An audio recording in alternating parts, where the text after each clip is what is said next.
as an artist, I know how frustrating art can be sometimes, but since we are artists, it is our job to tackle those difficulties.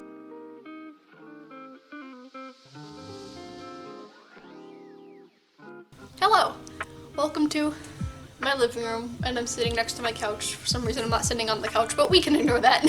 Something that I really wanted to talk about was giving up on art, and why you shouldn't do that. It's a really bad idea. So I know what it's like to make art that you just aren't happy with, and when you can kind of get stuck in a little bit of a loop of just making art that you're just completely dissatisfied with, it can be a little discouraging. It can bruise your ego a little bit. I was going through one of these little funks recently where I just wasn't happy with anything that I was making, but I decided to make this video not only for you guys who might need it, but also for me to remind myself to not give up. I'm going to show you some, I guess, steps. Excuse you. I'm gonna show you guys some sort of steps, I guess you could call them. This isn't necessarily a tutorial, it's just something that you guys might find helpful, and you can apply these steps to a finished illustration or a sketch or anything in between. I did a finished illustration because I made a finished illustration that I really wasn't happy with, like, at all. The drawing that I am making in this video, the original one was going to be for last week's video where it was about my OC Cairo, but I really wasn't happy with the final result. And I did end up drawing like a similar picture digitally for that video, but I kind of wanted to take my original idea for that traditional drawing and try and make it better because there are definitely a couple of things that were wrong. Some of them were with the drawing itself, but some of them were also just with me and like the way that I was making it, which kind of negatively impacted the outcome of the piece. One thing that I could definitely recommend to get a better... Can you... Sorry if the camera angle seems slightly different. My cat bumped into my tripod.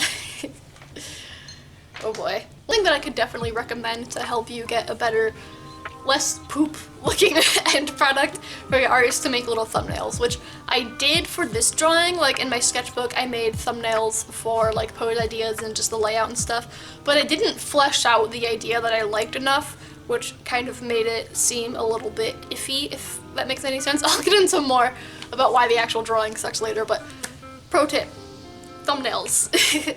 Another thing that affected it a lot more than I thought it would was not warming up, and I've learned the hard way, apparently, that warming up is a very important thing. So your wrist is a muscle, and if you were to like go and work out, a lot of people stretch first to warm up their muscles, and it's kind of the same thing with this thing. You can't like actually stretch your wrists. I don't normally do that just because I am so used to drawing I don't get wrist pain necessarily, but if that is a problem for you, I would definitely recommend looking into some wrist stretches. But it's also important to just do some warm-up doodles, just some like really loose, flowy stuff, things that you aren't worried about it coming out bad because you need to warm up that muscle.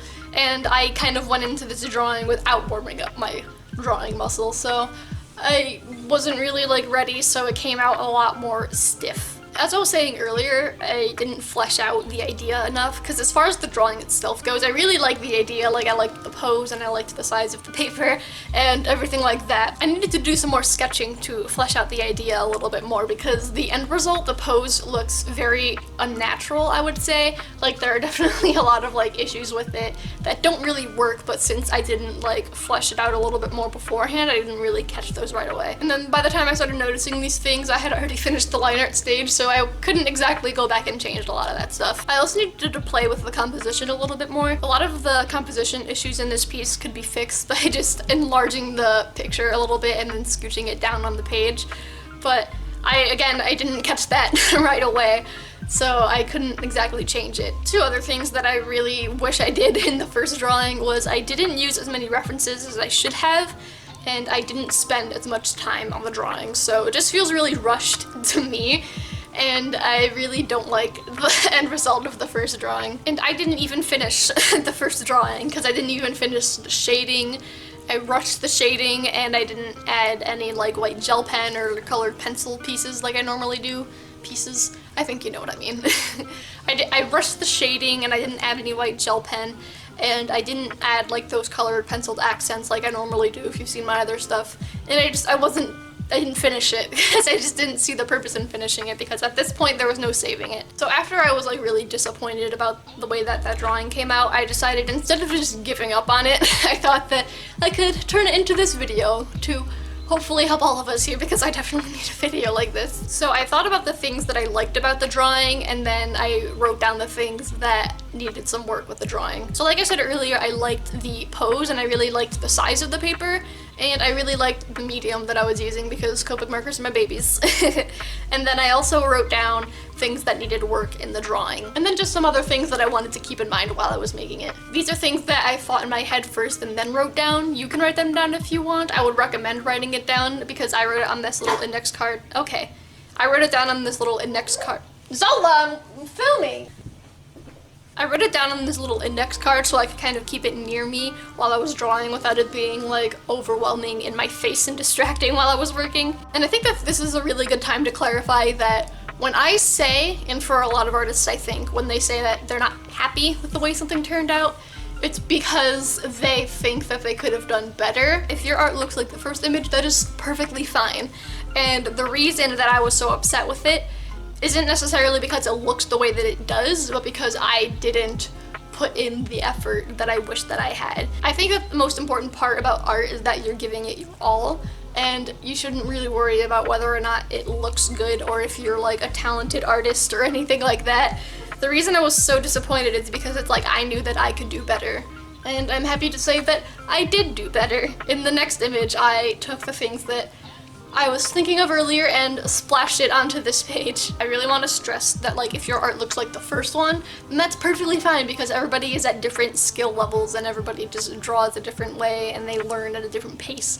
And that's perfectly fine. It's just that the one that I made first wasn't really up to what I would normally make, so I wanted to make it something that I know that I could be proud of. So yeah, looking at the things that I disliked about the drawing definitely helped me improve, and I think a lot of people can think that like focusing on the negative parts is being a little bit too cynical. I think that focusing on the negative parts of art can help you improve a lot. Now obviously don't think about only the negative stuff, which is why I think it's important to look at what is good about the piece so then you can take what is good and working and bring it over to the next one. But don't be afraid to say that this arm looks a little bit weird or this could be colored a little bit better, because really we're all just learning and we're all just trying our best, and you should want to improve your art. And I have a couple people in my life who just want to give up on art, and don't do that, because I have felt that way so many times, but I didn't because I just would focus on how much I loved making art. It makes me so sad when people say that they want to give up on art, or people who have given up on art, because you shouldn't. It's just, man. The only time you should give up on art is if you don't like making art. And you shouldn't give up on your art just because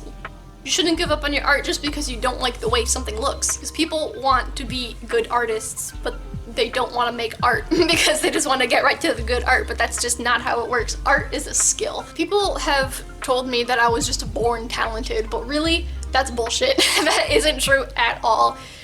And the only reason artists that you look up to are good at art is because they love making art. So they kept making art and they got to where they are. I think a good example is to compare it to music, because I have played music before in my life, and I got a guitar when I was like 12 years old and I would play it, but I stopped playing it a little bit ago because of reasons that I'm not really gonna get into now. But I stopped playing it, and as a result, I'm not an amazing guitarist. I forgot most of what I learned. I don't remember how to play most of the stuff on guitar, and I didn't improve. But I didn't give up on art, and my skills in art have skyrocketed. So if you give up on art, you're never going to get to that place that you want to be. And so all of that being said, I hope that this can help motivate you to keep making art, because art is a wonderful thing. It is how I've expressed myself, and it's how I've coped with a lot of things going on in my life throughout my life. And I'm sure it's the same for a lot of you, and being able to like do this makes me so happy. And so giving up art would just be a real big shame. I also think it's important to know that you're going to make crappy art, and it's just going to happen. And the reason I'm redrawing this piece is because I was motivated and excited for it, and then it just fell flat. But I'm not going to do this to every piece of bad art that I make, because if that were the case, all I would be doing is redrawing stuff and never making anything new. It's important that you guys understand that too, because this isn't a way, I don't want anyone to take this video and be like, here's how to never make bad art ever. This is how to be the most perfect artist. But it's not, it's just to help you, go a little bit farther with a piece that you weren't quite happy with. And so I guess the real reason I'm making this video is to tell you guys to not let the bad pieces of art demotivate you from art. You shouldn't be discouraged by the bad pieces of art that you make, and if you make a bad piece of art, what can you do? You can try and remake it like I did in this video, and to find out what's wrong with it, you can look at it yourself, you can ask a friend if you want, and then you can redraw it. And if you redraw it and it's not as good as the first one, which you didn't even like in the first place, then that's okay too. Because again, you're going to make bad art and you shouldn't let this bad art discourage you. If you're really motivated for this piece, just keep working on it until it gets to a place that you're happy with. And if you're starting to lose motivation for it, then don't make it anymore. Just some things that I want to leave you with in this video is don't give up on art. It's okay to spend time on personal art, which is what this piece I guess was for me. And it's okay to spend time on art in general, because this is something that you love and it's something that you shouldn't give up because you love it. I feel like I'm just repeating myself, so I'm just going to end it here. Thank you for watching. I hope that this video was helpful to you in any way, shape, or form. Let me know what you thought about the face cam. The last time I showed my face on this channel, a lot of you guys suggested me doing more face cam stuff because I asked you guys what you thought. So if you like seeing my face in more art videos, let me know, and this is something that I could keep doing. It's probably not going to be a thing for every video, but it's a thing that can definitely return in the future. And what did we learn today? We learned that sometimes being an artist sucks, but that's okay, because that's why we're artists. Give this video a thumbs up if you liked it. I hope that this was able to help you. Let me know if it was helpful, and also leave your tips in the comments below if you have anything that you want to add from this video. And subscribe to my channel if you want to see more art stuff. I post videos every single week. And the picture that I was drawing in this video is of my OCs, which I actually have a series talking about. So if it's just that's something that you're interested in, I'll leave it linked in the iCard for you. My social media is on screen now and in the description below if you want to follow me on that. I'm most active on Instagram, so I could recommend following me there. And there is a video on screen now, as well as in the iCard like I mentioned earlier, for you to check out. I will see you guys next week for another video. Bye. And don't give up on art!